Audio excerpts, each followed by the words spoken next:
Hello, fellow Redbirds. Welcome to Bird Fans Forever podcast number 41. Please follow us on our @BirdFansForever Twitter account to be notified of our latest podcast videos and participate in our fun polls. Also, go visit our website, www.birdfansforever.com, where you can find a list of our previous podcasts. If you haven't already done so, go visit Bird Fans Forever on YouTube and slam dunk that subscribe button. YouTube has our archive of classic Redbird games that we've accumulated thanks to so many Redbird fans who've been kind enough to share their video libraries with us. We're still adding to the list of online games, and fans can go there and find an old game to watch. The good game to catch is the 1990 MVC semifinal game versus Creighton. You can watch Illinois State smack around future coach Porter Moser. Our guest today was Director of Sports Information for Illinois State University from 1979 to 2006. Since then, he's been teaching public relations and sports communication for the School of Communications at ISU. We'll be right back with Tom Lamonica. And if anybody knows where Pemberton is, tell him to get his ass back here because we're ready to start the podcast.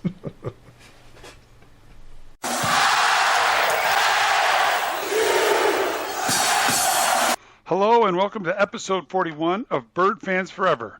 Our guest today is Tom Lomanica. He was my SID when I played at Illinois State. He was the SID at Illinois State from 1997 to 2006.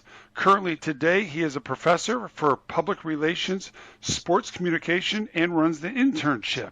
How you doing, Tom? I'm doing great, John. Thanks for inviting me. It's great to be here. This is awesome. I've been around. Tom was a lifesaver when I was playing. Now, Steve had a smart aleck comment he wanted to make here, so insert Steve. So if everyone feels inspired to see Tom in person, he has office hours in Fell, Monday and Wednesday, 2 to 4, and Tuesday, Thursday, 9 to 10:30. Make sure you visit Tom, but make an appointment, please. Thanks, Steve. I didn't have to pay for that commercial, but I always like students to come and visit me, and maybe a few more will now. Yeah. Thanks. There you go. That is awesome. So, Tom, like we always do, how'd you get to Illinois State? How'd I get to Illinois State? Well, there are three people that are responsible for me getting to Illinois State, and they're all well-known individuals. Duffy Bass, the baseball coach, contacted me about the job being open. I succeeded a legend and a Hall of Famer, Roger Cushman, who helped Doug Collins become Doug Collins, the sensation. Duffy alerted me to the job and kind of advanced me in the athletics side of it. But in those days, the job operated out of University Communication, where Roger Cushman was. But the two guys that really helped me the most early on were Art Kimball, our broadcaster, and Roger Cushman. I had great mentors when I first came to Illinois State. I needed them because I think I had just turned 27 years old. So I wasn't ready for a jump up into this. But one of the things that was happening, 79, 80, my first year, 1980 was the year that we applied to get into and were received into the Missouri Valley Conference. So to me, that was very important because I felt like Illinois State needed to be in a good conference to have its programs advance, and certainly the Missouri Valley has been sensational for us. Football would have been in Gateway still, correct? Or I don't know when the Gateway actually technically started. The Gateway started in 84, I believe. Okay. So it was independent before that, and again, that was a huge struggle, hard to schedule. Yeah.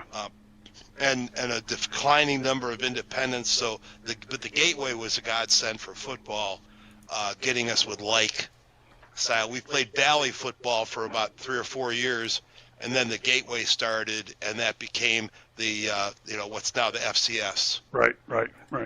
It's been good for us. So, Tom, did you know Duffy Bass? Like, was there a very well? Duffy Bass is like a family member.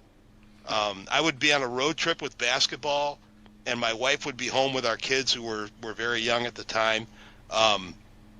And he would show up at 5 o'clock with a pizza at the door and say, "Hey, Claire, I got dinner for you. I know Tommy's not around, but you don't need him. Here's the dinner." And if you know Coach Bass, that's just typical Coach Bass. But he was very good to us, and very supportive. Awesome. Yeah, that was awesome. All right, so my first question out of the gate is this, right? You were my SID. Yes. You were SID during that time for football. In 1990, you then move over and become SID for the women's basketball and women's volleyball. Yes. So before we get into that question, I actually jumped forward one. Here's the dyslexic part. Yes, I blew it. What does an SID? I came back to my question. I saved the day, and I'll just cut this part out so you don't see John being an idiot. What does an SID do? What does an SID do? Okay, SID is actually a kind of a decliningly popular term. They're sports communicators, and what SIDs do, what sports communicators do, is advance the message and the brand of the sports organization, college, in the case of Illinois State. Try to put the best foot forward, the best face forward, the best voice forward for your student athletes, your coaches, to capitalize and maximize on anything that you can to get a good strong story out there. Shan Zenger, who was my last athletic director before I retired, and a very sharp guy, I asked him at one point, what do you think my job is? It was a dangerous question because Shan's master's degree is in communication leadership. But he came back with, your job is to tell our story better than anybody else. And I think that's the best way to describe it. Mike Williams and his operation, he has tremendous staff, one of the best operations in the country at Illinois State right now. But now they deal with social media. They advance things through the internet. It's kind of like this, John. I mean, people used to have to be on radio or TV to get this kind of programming out there, and you're doing it now. Sorry, I moved table. Tom's right across from me. I'm recording down in the basement today. We tried to get Tom on earlier in season 1, but he only has a laptop through the university, and that was locked down, so we couldn't do it. So we had it all scheduled. Your mic's out, John. The university censors know who you are, John. Well, Are you muted, I'm John? glad you worked it out, and I appreciate you guys helping him out because we know John needs a lot of help. Yeah. So Tom, in the 80s, so there wasn't tons of social media. Were you there also to help the players, improve in communication as coach to coaches? Yeah. Was that part of the? Yes, I mean there was coaching involved, especially with student athletes, because in my experience there were student athletes who really enjoyed playing, really good at their job of playing, but you put a microphone in front of them, you send Big Pemps to the free throw line to shoot 2 free throws to tie the game at the end of the game. He doesn't even break out a sweat. But afterwards you say, hey, you gotta go to the press room and talk to the media. He's like, about what? But you work with them, and not necessarily right after a game. But one of the things that Coach Donowald struggled with that, and I don't think I'm telling a story out of school here, but he really struggled with bringing himself down from, the emotional high that he would be at during the game to answer questions after the game. Plus, he was the kind of person who thought, if it's a mundane question or a typical question or a question you'd expect to hear, that it wasn't a good question. And we worked through that a little bit. But what he did to deal with the anxiety that he brought to the press room was he would get himself into a closet or a stall in a restroom or something like that and just take a minute to clear his mind and think about what they're going to ask him, and then go in. And after he started doing that, he was a lot more relaxed. And I think there were, I think he kind of grew to enjoy the exchanges that happened after the game, whether it was on radio or it was in the press room. So that's kind of a story of how you have to coach a coach. But the student athletes, for some of it comes naturally, and for others, they get tense. Yeah. And you have to get them to relax and just say, look, this is not as hard as playing. Ironically, I'm not a big fan of me being in front of, this is tough for me, being in front of, my job was to get you, Jon Pemberton, in front of that camera, not me. And the funny thing was, my freshman year, I am going to get my sophomore year, my redshirt year, I'm going to get pulled away from the team anytime we're on the road and out to eat at a nice meal. I will go sit over with Dick Lutke, Tom Lomanica across from me, and Doc Keefe. Little did I know they were asking me questions to give me, because I didn't talk to anybody my freshman year. I mean, I didn't even talk to Sonny. And so, but they didn't need me in front of a camera because we had Derek Sanders, we had William Anderson, we had Jeff and Matt who could talk all day, right? So those were the ones going and do all those interviews those first 2 years, but then after that, right? So there was a method to the madness at times, which was it was kind of cool to see. Now that I'm older and can look back and see what the heck was happening. Well, you did make a lot of progress, and this is the measurement that I had in those days about this. Oh, no. Seriously, no, you were okay with going in after we lost. Yeah. You would go in after we lost, after a tough loss, and you would be calm with it and not, just kind of clam up, or, I had to make sure that you weren't going to displace my shoulder or something like that. Because I asked you to, but to me, that's always the mark of somebody who came a long way. Yeah, your freshman year, I don't know if you talked to anybody. You said you didn't even talk to Sonny. I didn't even talk to Sonny. No. Wait till Sonny comes on. He's got 3 episodes to go. Sonny, you're being warned right here on the podcast because I know he listens. Him and Gerard. 3, Sonny. Because episode 44 is going to be my boy, Sonny. Yeah, we didn't talk at all. I didn't talk to anybody. I was next to William in the locker room, and he was a godsend. Every day after practice, he's like, "Big Pimp, you're gonna be good. You're gonna lead this. You're gonna get it done. Just don't give up, right?" And so there are guys that William Anderson, the Reverend. He was a guy that you can't measure his contributions by the amount of time he played. Yeah.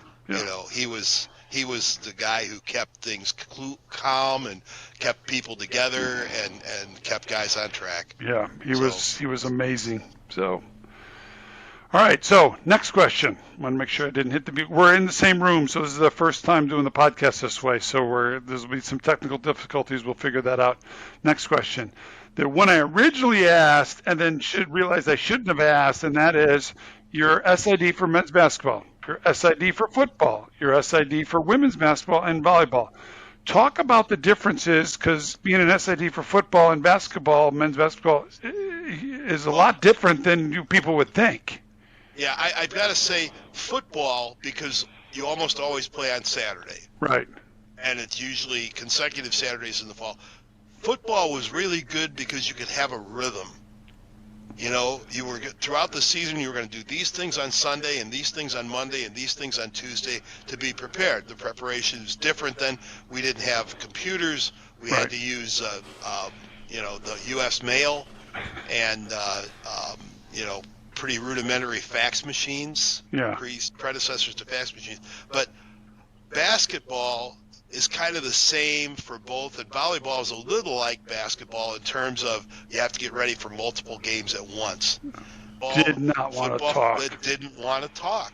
Yeah. That it wasn't about that for them. And to be fair, until probably the 90s or later, the foothold of the mass media wasn't as big.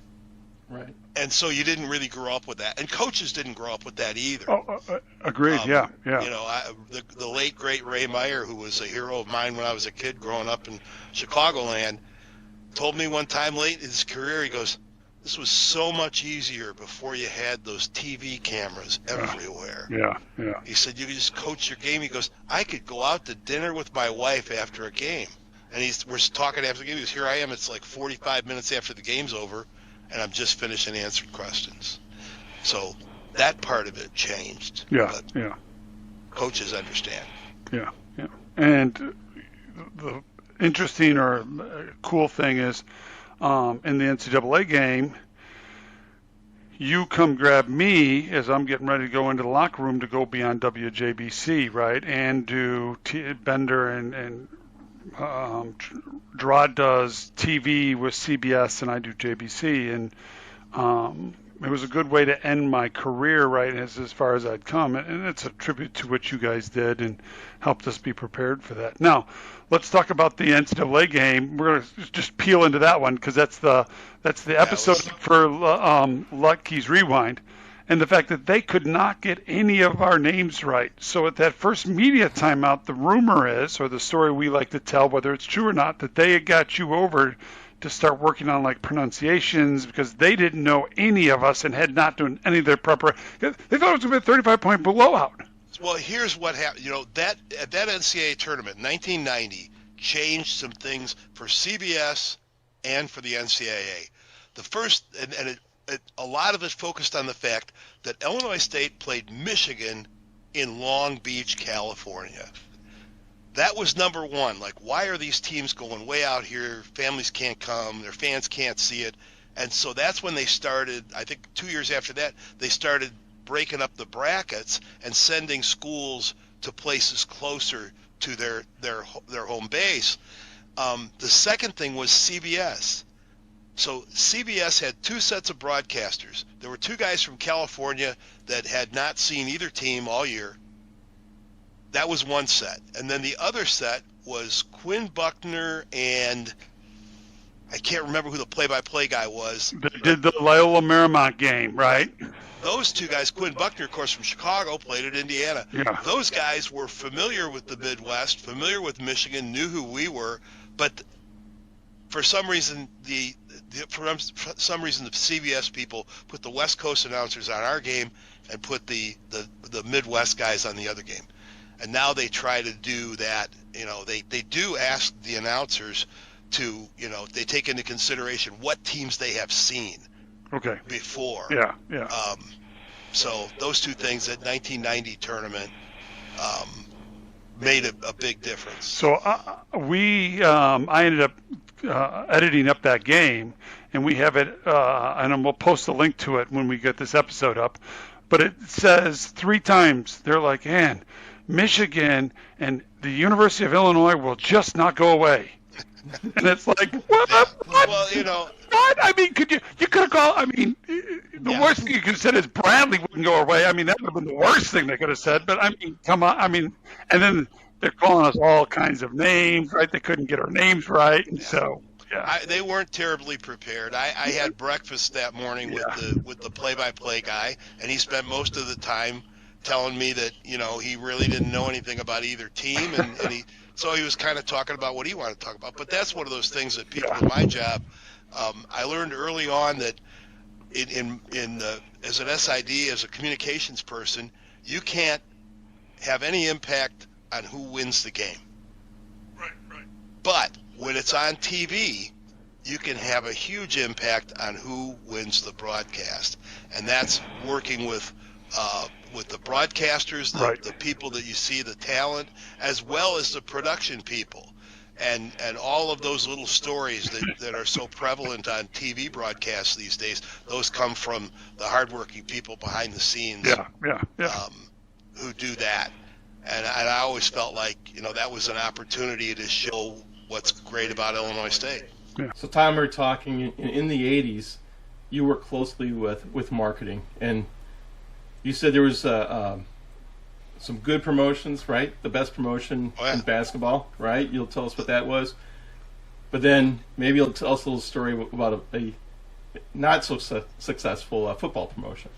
We had some successful promotions and some unsuccessful promotions, and anybody in marketing, and I was more the PR than the marketing, Brian Faison, who was at Illinois State from 79, I believe, to 86, was and subsequently was an athletic director at 4 Division I institutions. He was kind of my partner. We had fewer staff members then, but we did kind of all the external stuff and worked closely together. And we were trying to set up promotions to support football. Football hadn't been very successful, and we're trying to get more people in the stands. And of course, a bigger facility than Horton at the time. So we got the Ace Hardware owner, to get involved, and he said, well, I want to do a giveaway. And we said, okay, great. What would you like to give away? And he said, well, I've got like 3,000 yardsticks. And he said, it's football, right? We can give away the yardsticks. And like, Sold. We were really happy to get a partner doing anything in those days, and be like, hey, this is great. Well, comes the day of the Ace Hardware Extra Yard Day at Hancock Stadium, and one of our oldest and most supportive fans was walking up the aisle, and apparently some student had one of those yardsticks and kind of gave her a little whack on the back of the dress. And on Monday, Brian Faison and I were in the vice president's office, and before we went in there, we shook hands and said, "It's really nice because when we come out of this meeting, we might not have jobs." So I tell that story to students, like, you always have to be careful that nobody can weaponize your promotional material, as in yardsticks. And there was jousting and a lot of other things going on that the ushers and the university police weren't that happy about, but that did not go well. But other things were more successful, and of course basketball, the number one promotion is winning. And in the 80s and the 90s in men's basketball, and for most of that time in women's basketball, we won. We won a lot. We won big. We won championships. So it wasn't that tough to fill Horton Fieldhouse, which, that I was really excited and had a great time, great memories for the Horton game in December, the return to Horton after 30 years. I really enjoyed that, and I hope they do it again. So I'm going to tell you two basketball promotions that I liked and I remembered. So, first of all, Bradley Buster T-shirts. I'm pissed I can't find mine. I had that thing for the longest time. I got bigger, it became like a halter top, but that was that was my favorite thing. I still love have that mine. T-shirt. Yeah. Well, was that the one that said my two favorite teams are Illinois State and whoever's playing Bradley, or was it just a Bradley Buster? It had Dick Versace's Picture, head yes. on there, right? And then like the Ghostbusters symbol going through it, yeah. And it said Bradley Busters. So that one, and then I'm still pissed. Like, I bought a program almost every time. I never got one that was signed by Denison Ford, and I know I would have made that half court shot. But anyways, you would have. Everybody thinks they've got a good shot at that half court shot, and the best, yes. And I got to tell you, the best half court shooter I ever saw or worked with was not on any sports team at Illinois State. It was Kathy Schneidwind, who was the head athletic trainer, and when I worked with women's basketball, she could make that shot like by 3 or 4 every game, every practice. They'd finish that up with shooting half-court shots, and she'd always win. She was money. Yeah, 5'1" athletic trainer. Go ahead. So talk about that team, the 89-90 season. It started off a little slow, right? A lot slow. A lot slow. They turned 5 the and corner. 9. 5 and 9 is pretty slow. I'm going to get you off the hook here if you let me. Thanks, Peps. You're a good man. After that 5 and 9, I believe the 9th loss was at Creighton. Correct? And I believe we flew home, and the players had a meeting in the locker room, which rumor has it that a bunch of them went out to breakfast when the sun came up. And after that, of course, I think we 12 out of 15, 12 of the next 15, and we were just a different team. So that was one heck of a team meeting. I think it probably got set up by the fact that while we were at Creighton, after the game was over, at some point, the players were all in the locker room, the coaching staff was outside the locker room, and Ruben Arjona, a great guy who was our athletic trainer, all of a sudden I look over and Ruben's getting pushed out the door, and the door is slamming behind him. So I think the meeting actually started in Omaha, but perhaps I'll let you, what happened in that meeting? How'd that meeting go? I'm going to get you off the hook here. You weren't one of the fisticuffs guy, because of course if that had happened, it would have been a short meeting. That was a great game. We had the Oregon crowd, and there were many of them there. They were very scared. Yeah, and then we goes to Creighton. So of our 9 losses, 6 of them, 4 of them are to Power 5 teams. Right. And they're not it's not like Northwestern, right? Who's at the bottom of the big. No. These are. They were good opponents, but what the mindset was in those days, and I'm not banging on anybody since then, but in the 80s we played those teams, and we won more than our share. So the expectations, plus, people really believed that the team the year before could have done better, and the coaching change was made, and I think that it took a while. I seriously think it took a while for you guys to adjust to a different coaching style. And it all worked out fine because we were really good at the time of year that you really need to be good, And it wasn't like we had all-American players. We had some good guys, all-conference guys. But when I talk to people who played against those teams, they talk about stuff like, you couldn't cut the lane. Those big guys were ready for you. And, man, they D'd you up. And, geez, Randy Blair, I still feel like he's on my hip. And Coleman could score from any place. And, of course, Ricky Jackson, unlimited range. Fowler, again, a tough guy.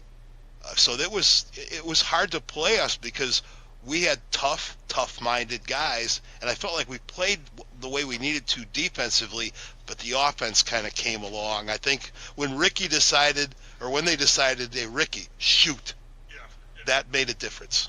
Before the three-point shot became a big thing, they said, people said, if you can win the turnover battle and you can win the boards, you can win. And that team is a perfect example of that. But I did not remember that our opponents shot 6% better. Yeah.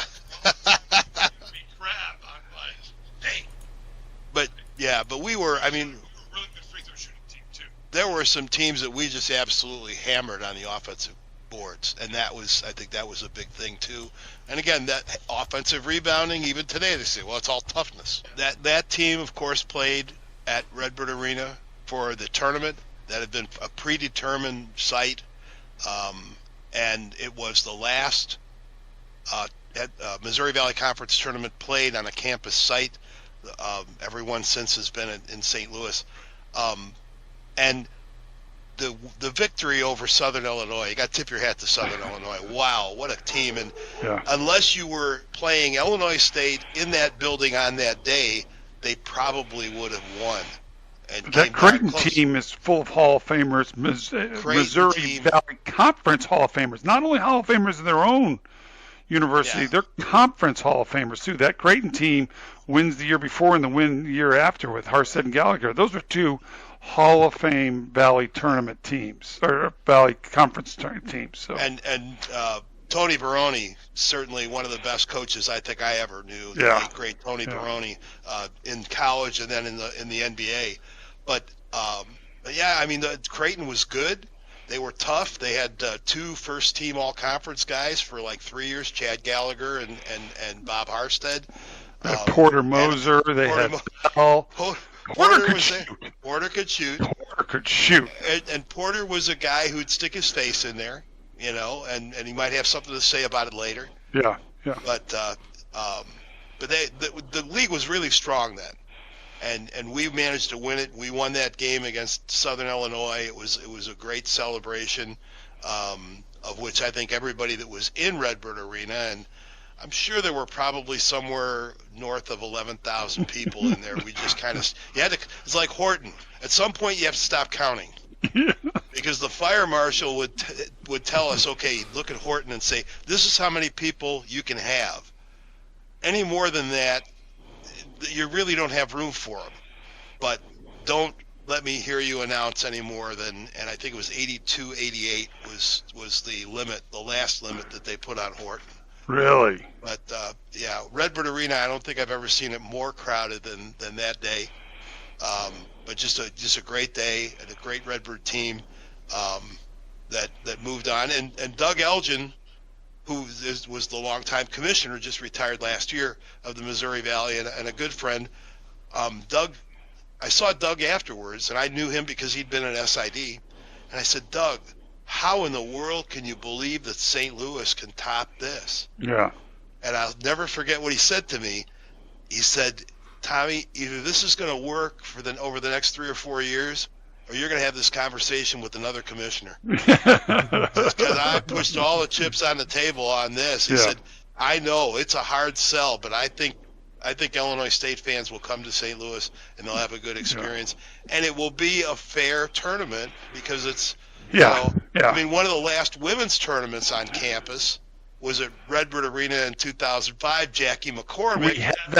We have that game, and they go and play Baylor, right? So. Yep. Yep. I mean, that was a team that finished 8th in the conference and beat 3 teams in Redbird Arena in 3 days that had all beaten us badly twice during the season. So the home court makes a difference. You know, you've been to St. Louis, so you know what the neutral site is like and what a wonderful job the Valley does with that. And it's fun for me to be part of that, part of the women's tournament every year. There's an army of people who gather in St. Louis and then in Moline the next week for the women to support those conference tournaments. Yeah. And then when you talk about the home and home, my freshman year was at Tulsa. So we played that whole tournament down at Tulsa.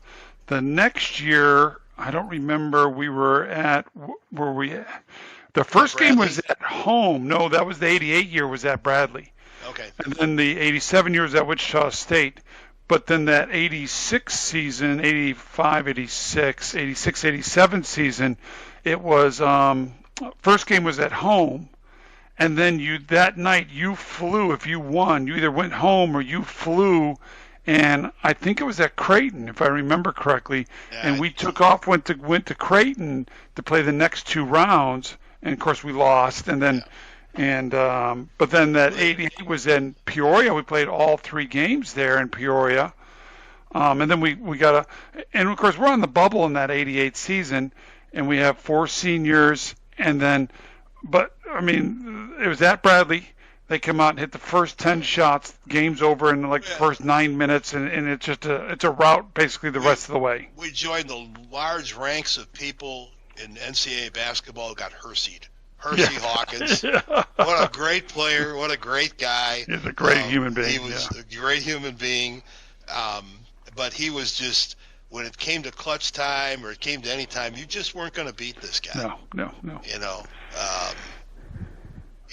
They came out of that gate, and our seniors missed a couple early, and we just could never get that turned around. As many people as we had in Peoria, Bradley had more because they controlled the tickets. So you know, we initially the only allotment, we got the same allotment as Southern Illinois. Right. You know, so but the tournament stuff is fun. It's fun to get a chance to work with younger coaches and see old friends and work with the student athletes. All right, so pity party, me. The DePaul game, right? We laugh about this. Now remember, the DePaul game is the second last game at Horton Fieldhouse. Butler was the first last game at Horton Fieldhouse, and now SIU-E was the third last game at Horton Fieldhouse. So at some point we're just going to say it's not the last game and just call it a game at Horton Fieldhouse. But this is one that people remember, and the reason they remember it is this. I'll describe this as objectively as I can. I believe it was Andy Laux shot a jump shot from the right baseline, and the ball hit the rim, went over. Ricky Jackson was holding off with his arms out, legally holding off a DePaul player from rescuing the ball. The ball bounced out of bounds, and it was DePaul ball. Yes. That's problem number 1. Problem number 2 was the DePaul inbounded the ball, and Terrence Green caught the pass, and by video recount is in front of the three-point line, 1 foot in front of the three-point line, the other one on the three-point line. He hits the shot over Jon Pemberton, which, you know, Terrence Green was maybe 6'4", so he had to arc that a little bit, but it came down and it went in, and the game was over, and it was a DePaul victory by 1 point. Well, my experience with that game was a little different than a lot of other people's. We had the full contingent of Chicago media in Horton Fieldhouse, partly because, it was the end of Horton Fieldhouse, but that had a lot of media there. And so what we had to do, and what you have to do in this case, is you have to find a reporter, to go and speak to the officials and get their side of the story. Well, I have some experience officiating. I was a baseball umpire for many years, and I always said that at my place, the pool reporter was going to be me, because I knew how officials felt after a game and how you felt when people ask you questions.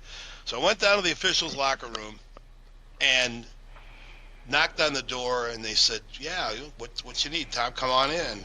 And I said, "Okay, here's what we're going to do. I'm going to ask you a couple of questions. I'm going to write down your answers. Then I'm going to read the questions and your answers back to you. And when you're okay with it, I'm going to go back up to the press box and distribute this to people about the game." And one of the officials put his hand up and he goes, "Before we do this, I want to know, are we screwed?" He might have used a stronger word. And I didn't know how to answer that. But the look on my face, the both of them looked at each other and said, "This is bad. Something bad happened."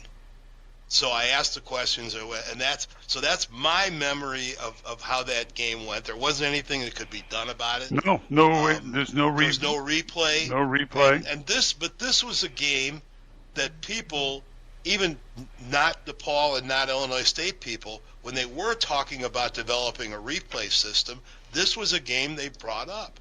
They said, "Hey, this could have meant an NCAA tournament bid for this team, or a postseason," and the mistake was egregious. And these were, I want to say, I would not say their names, but these were good officials. Yeah. These were guys that just had a bad moment. There's no good officials ever, right? 'Cause they all called way too many fouls on me, so they were all bad in my book, right? There's no way I averaged 4.5 fouls through my 127 games. I want to quote the late, great Doc Keefe, the first time Jon Pemberton scored in double figures. Doc Keefe said, "Pemberton in double figures? I didn't figure that had happened until they started allowing 10 fouls." Gotcha, Big Pem. That's a true statement. Yeah, but you had your good games offensively. You did. Yeah. So that was the DePaul game. Not a great, happy memory. There are other games that are, of course, more fun to remember. Yeah. You brought up another. We're going to talk about the Tulsa game. The Tulsa game. Now that's not a good memory either. That's another crappy game, right? Yeah, literally. We had probably about 22 or 23 people on the road trip to Tulsa, and I think there were about 6 of us that weren't sick. And where'd 2 you guys of us. go eat? I don't think that was it. I think it was a flu that was going around, and it just, some type of intestinal thing that hit the players. It hit the players harder than it hit the staff. There might have been 1 or 2 players that didn't have it, but I don't remember. But there was almost no players. Okay. So I don't remember in the Coach Donewald show. I don't know what player it was in, but they talk about this in him and the guy who did TV10, who hosted that show. We just talked about him. Dick Ludke? No. The TV show, Al Shepston. Al Shepston. Okay. Al Shepston. So it was him and Al Shepston talking about it, and Coach kind of was very good about it, saying, "Hey, look, when these kids are this sick, there's nothing I can do. Right. I can't get them." Literally, there's some of them standing trying to wait to get into the bathroom, and then it's just running. The brown stuff is running down their legs, and it's then we're trying to help them get cleaned up and. And clean up this broadcast. Yeah. But so that was from an SID perspective, all you can do is say what happened, and I think people were pretty well understanding. It wasn't like the Tulsa was a bad team either. They were a really good team. But we went out there, and I think at the time it was a bigger thing of like, okay, yeah, these guys are pretty tough because they go out there and play sick. and that's But we scored like 38 points, which I still think is the lowest in modern time, the lowest scored game in the last 30 years or whatever. I think we had fewer points in the Creighton game. There's a victory like 34-31 or something. Like yes, some ridiculous game. William Anderson won the game with a shot at the end. Really? And there was a 3-point line. It was just one of those games where nobody could put the ball in the basket. But William Anderson did it at the end, and so we went away with a victory. But you're right about that. That's the lowest scoring game I can remember. And that was a game that was so badly played. I think it was 17-15 at halftime. And you got Coach Donewald in one locker room. You got Coach Baroni in the other locker room. And I'm standing, closed doors, concrete block walls, and I'm standing about 15 feet away talking to one of the reporters. And they were like, boy, I don't think I've ever heard, that kind of harmony come out of speakers. 'Cause, I mean, both coaches were lit up and letting them know, as they both did. But that was a game, and so I want to move on to can we talk about the everyone Iowa, right? So Iowa, when we get to the All-American tournament, my sophomore year, the big news is Iowa's going to play us, and Oklahoma's going to play some other scapegoat, Oral Roberts, and they're going to destroy them. So they're looking for, and you had told me Iowa and Oklahoma played in the Final Four the year before, and this was now going to be number 1 versus number 5, but they both had to win the game. Unfortunately, we had a different opinion. Well, yes. I mean, the all-college tournament for about 50 years was kind of a standard bearer playing there, and then the tournament that we played in out on the West Coast was another one that was my senior legendary. year. Yeah. But the all-college tournament traditionally would have a local team and then bring in 2 or 3 other powerful schools from other places, and I think we signed the contract for that, I think going back to maybe when we were still like the 85 NCAA tournament team. So, because they had people lined up for years. But the way it worked out is it was Oklahoma, Iowa, and Oklahoma's playing Oral Roberts, and we're playing Iowa. And we're down 16 points to Iowa, and things are not going well, and people on the bench are not very happy. And Ricky Jackson, a great player and a fun guy, stole a pass and had a wide open layup in front of him, except he stopped at the 3-point line and literally looked over his shoulder at the bench and shot in a 3-pointer. When that ball was in the air, Coach Donewald was in the air. Unfortunately, the ball came down in the basket. Coach Donewald came down and turned around and folded his arms. Okay, I need to cool off here a little bit. And Ricky did the same thing about 2 minutes later, and all of a sudden it's 10, and we're wearing him down. And B.J. Armstrong, the NBA All-Star, who was the point guard for Iowa, bows out. Matt Taphorn, a big hero in this game, drew a charge from B.J. Armstrong when he did for his 5th foul. And that threw them off course a little bit.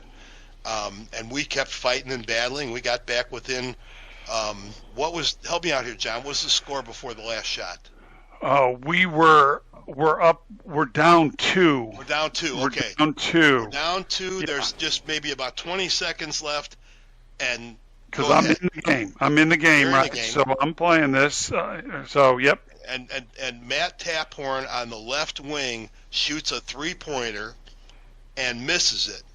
And I think we determined that Sonny got the rebound. Sonny Ray got the rebound and was trapped. And so somebody called timeout. We still had a timeout left. He did. Called timeout. Not surprised. Yeah. We get a timeout, and the team's coming over to the huddle, and I can see Matt going like this, like, I want to do it again, I want to do it again. And the coaches said we ran the same play, and a big, strong guy set a back pick on, I think it was Roy Marble, who was supposed to be able to come out and cover. B.J. Armstrong, because everybody knows that name. Not that Roy wasn't a great player. Your left leg's bigger than B.J. Armstrong. Set a pick against a big guy. It sounds better. But Matt knocked down that shot. He did. And Iowa was upended, and Davis was the coach at the time. Tom Davis couldn't have been more gracious. some of the media were actually kind of either stunned or chagrined that they were going to get their Oklahoma-Iowa matchup. Yeah. But Billy Tubbs coached Iowa in those days, and this was the kind of guy Billy Tubbs was. Oklahoma. Billy Tubbs Oklahoma. was Billy Tubbs coached Oklahoma at the time. Yeah. And we played Oklahoma the next night. They had 4 NBA players, and and 3 of those NBA players were still out there in the last 30 seconds, and I think they won by 40. The press is the whole time, right? Yes. And that was my job to break the press, right? So I broke the press against Iowa. Anytime somebody pressed me, that's the games I got to start my sophomore year. And so we're breaking the press. We're getting the ball over. We're just not getting great shots. Right. Now, some of it has to be a little bit of a letdown from beating Iowa and getting preprered. I would say we had extended a lot more energy than Oklahoma had the night before against an Oral Roberts team that really wasn't very good. Second thing is, in Slick Rick's episode, Ricky Johnson, he talks about if we have more than 3 days to prepare, Coach Donald won like 80% of those games. That's exactly right. We are a team that needs to be prepared for what's coming at us. And if we're not, we're playing, at some level, we're playing a little bit of pickup ball. And some of these guys are just so much more talented. I mean, you can't compare Stacey King and Horace's twin, to Jon Pemberton, Gerard Coleman, Tony Hollifield, Cliff Peterson. It's just not a fair comparison. Sonny Roberts, right? But Pemps, you bring up a really important point that I think we should talk about those 80s teams, about those Bob Donewald coach teams. We were so much more completely and thoroughly prepared. Mm-hmm. Our players watched a lot more film in those days than some other teams' coaches watched. Right. I remember we played a tournament at Marquette. This would have been about 81 or 82, and the Marquette coaches invited our coaches. We both lost. They won. We lost the first day. And the Marquette coaches was Hank Raymonds at the time, and they invited us to go out to dinner with them. And Coach said, "No, we got to prepare for the game tomorrow." They're like, you'll beat those guys. And it's like they didn't watch any film at all the night before. Our guys are up till 3 or 4 in the morning watching film. You guys get up in the morning, or the players get up in the morning, and they're watching film. So much more detail, attention to detail. The coaching really was a huge difference, I think, for Illinois State in those days. And if you look at the talent levels in the Valley during those first 10 years we were in the Valley, we were not the guys with the draft choices. No, absolutely not. I mean, we were the guys that just, hard to prepare for. Well, we were very prepared, but as a Wichita State SID at the time, who's now the athletic director of Kansas State, Casey Scott, said, the reputation of Illinois State is they're easy. They look like they're easy to play until you get out there. Then you realize that all of a sudden you can't do what you want to do, and you can't move where you want to move. And the footwork and the mental approach was so strong with our teams that it made a big difference, I think. I don't think it's any surprise I was slower than just about every other center in the Valley when I played. But I would be in that spot ahead of them because we were so well prepared. I knew where to be, so I was already thinking, this action forward, and then I'd get myself over there. So I didn't have to be faster. I just had to think faster, right? And so, and so watching all that film, you pick up tendencies that opposing players didn't know. Yeah. And you talk about defense in the post, it starts with beating people to the spot, right? Right. And no, you weren't the fastest guy, but you got down the court with a purpose and got to that spot and beat that other post to the spot, and that would immediately disrupt the offense. And that was for everybody. That was for Gerard and Sonny and but Matt. Just the post play. I mean, the defenders we had, people like Randy Blair were great defensive players when they came, but they became really great defensive players with all that they learned as their time at Redbirds. Yeah. So, Tom, just like Bob Donewald and his staff, you prepare your students really well. We know that. So we looked into it. We got your syllabus from SportsCom 259. We found out that one of the topics you have here is that you created the template for entering the transfer portal. So we just want to ask you some questions here. True or false? This is the opening statement that you recommend. First, I want to thank every stinking person I ever met in my life, including my ex-coach, staff, fans, university teammates, mom, God, fathers, cousins. Is that true? Is that the opening statement you go with? No, not a bit. It's you know what? The thing you have to remember about being a college professor, and I learned this at a young age, is that the students will care how much you know when you show how much you care about them. So it's pretty, you can't start a class talking about yourself, and they eventually, the stories start to come out, whether they like it or not, but nah, I don't think that's the start. No, so that's not a good start. Okay. That's not what it should have said. Okay. Next one I see, it's been always my dream of playing insert old school. Is that what you do? You know what? My dream is to get up tomorrow morning and to continue to be able to, teach my classes, work with my interns, work with my colleagues, enjoy my life, and hang out with guys like you. Yeah. That's my dream. And the last thing I see here is, like, you recommend always use, when you sign, the terminology 100% committed. 100% committed. Well, those catchphrases, I'm not real big on those, and I have to be careful because one of my teachers at the University of Missouri 50 years ago may listen to this podcast, and of course we don't go with the trite and with the repeatable and with the everybody can say this, you know. What's the guy in the movie Bull Durham? Crash Davis. Crash Davis. Yeah, Crash Davis lines, answers. They don't work very well. These students are really smart. It hasn't always been the case at Illinois State, but these days we get really good smart students. Why are you guys laughing? Yeah. I didn't point. I was merely pointing out that, boy, I really like the students that we have now. So, we need to get I'm older.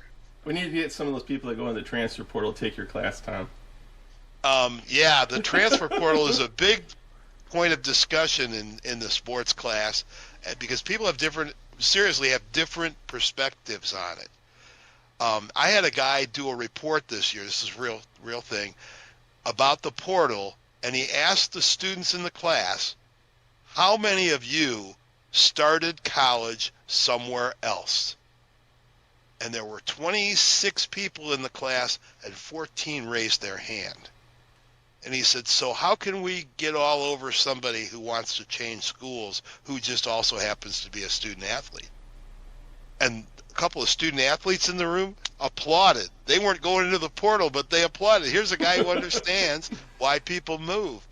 But I think, seriously, if you want to talk about the portal is it's an outcome that could have been predicted because coaches move whenever they want. They can break contracts whenever they need to, for the most part. And student athletes were locked into these restrictive rules, and sooner or later, and the student athlete from the 80s across the table is nodding his head. Most of the former student athletes are pretty understanding about the fact that, if you don't like this coach, you not getting the playing time, you have the right to move and the right to leave, and you can do it. So that's, to quote our coach now, Ryan Peden, this is the game that we coach now. This is the way it's played. It's just like people who get mad at, I can't believe you played such a soft schedule. Listen, the players don't schedule the games. You can only play what's in front of you. And this is the same situation for Coach Peden. He has got to deal with what is in front of him, and what is in front of him is the transfer portal and NLIs. That's and you played against Purdue and Iowa and Oklahoma and all those people. The chances of us playing those games now are maybe a little less than zero. Those teams are not going to play us. No, there's no win for them to play us, right? Because it's only a downside, and that's just the way it is, right? When we played Purdue twice in Horton. I think it was twice in Horton, once in Horton, and once in Redbird. Anyway, after the second time we played them, Coach Cady, and this is like over 30 years ago, he said, "No offense, folks, but I won't be back. Yeah. This place is too tough. The fans are great. Your teams are tough, but I can't afford to go home with an L." Right. And it's just gotten more severe since then. You know, the top tier teams, the big paycheck teams that one of my broadcast friends calls them, they play every game they can at home, and when they go on the road, it's to be on TV or to play a rivalry. The conferences have set up rivalries, so that's the game that we're in right now. Yeah. Did I answer all the questions that you had about class, Steve? You got it. You passed 100%. I'm teaching that class again in the spring of 24, and if you want to sign up, maybe we could arrange for you to be there on Zoom. Pemberton and I can be guest speakers. Yes, you definitely could be guest speakers. We have a lot of guest speakers. I could talk. Well, Bill Hancock has talked to our team via Zoom, our class via Zoom a couple times, and he's the executive director of the college football playoff. And so we're able to bring in some people that are pretty good at what they're doing. Yeah. So actually, in all seriousness, I love teaching that class, and I love the fact that the students like that it's different. So here's where we turn it over to you, Tom, to close. Well, first I want to thank Jon and Steve and Big Pimps for having me on. It's an honor. I mean, the people that have been part of this podcast and will be part of this podcast are Redbird heroes that people know. My blessing in life and my career in athletics was to be able to be there and be part of and watch great things happen, but more importantly, great young people develop from that. For me, people talk about Hall of Fames. I work with the Missouri Valley Conference Hall of Fame every year, and the people are phenomenal. Of course, the best of the best in the conference. And when they say to me, so like, okay, I mean, you were around a long time. You must. And look, my Hall of Fame is the Hall of Famers that I've gotten to work with, and there are dozens of them at Illinois State. So I want to thank all of them for making my trip and my experience better. But mostly I want to thank Illinois State University, my 44th year on campus. And it's been a real blessing. It's given me so much more than I could ever give back. So thanks, Jon, Steve, appreciate it. Yeah, and thanks, right? I mean, you were my SID. Love you to death. Thank you so much. And so you're my big guy. With that, this has been episode 41 with Tom Lamonica. Jon, let's take it out.